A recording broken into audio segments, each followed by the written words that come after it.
নাস্তিকেরা সবসময় আমাদেরকে বিজ্ঞান দিয়ে বোঝানোর চেষ্টা করে। তারা বারবার এইটা বোঝানোর চেষ্টা করে যে বিজ্ঞানে ইসলামের কোনো অংশ নেই। কি বলছিস তুই? কত মূর্খ জাহিল হলে তারা এই সমস্ত চিন্তা ভাবনা মাথায় লালন করতে পারে। আসসালামু আলাইকুম, কি অবস্থা, কেমন আছেন সবাই?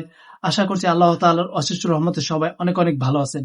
নাস্তিকদের কথা শুনলে এবং বৈজ্ঞানিক যুক্তি শুনলে আপনার মনে হবে যে বিজ্ঞান হলো তাদের বাপ দাদার রেখে যাওয়া সম্পদ, যে সম্পদ থেকে তারা এখন ক্ষণে ক্ষণে ব্যবহার করে খাচ্ছে।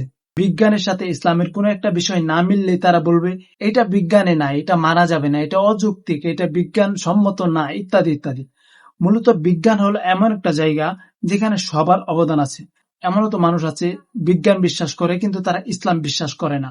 এমন অনেক মানুষ আছে বিজ্ঞানের মধ্যে এমন অনেক মানুষ আছে যারা খ্রিস্টান।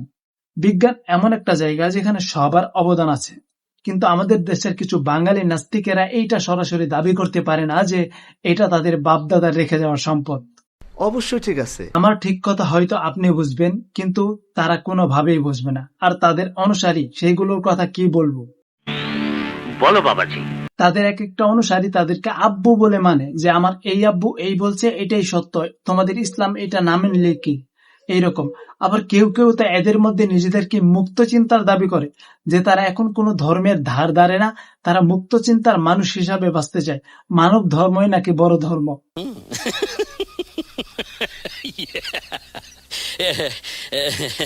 এদের মধ্যে একজন মুফতি সাহেব আছে না, শয়তানের মুফতি, মুফতি ইমরান বিন বশির 24। একে নিয়ে বিগত দিনেও আমি আমার ইউটিউব চ্যানেলে অনেকগুলো ভিডিও আপলোড করেছি, আগামীতে আরো করব। তার শয়তানি যুক্তি শুনলে এবং তার মুখ থেকে বলা কথা শুনলে বোঝা যায় যে সে কত নাম্বার বেয়াদব। নিঃসন্দেহে তুই ঠিক কথা বলেছিস। আমি এর দেখিয়া বরাবরই আফসোস করি, এ না হইতে পারলো আল্লাহ, না হইতে পারলো জাল্লাহ, মাঝখানেও তো থাকতে পারলো না।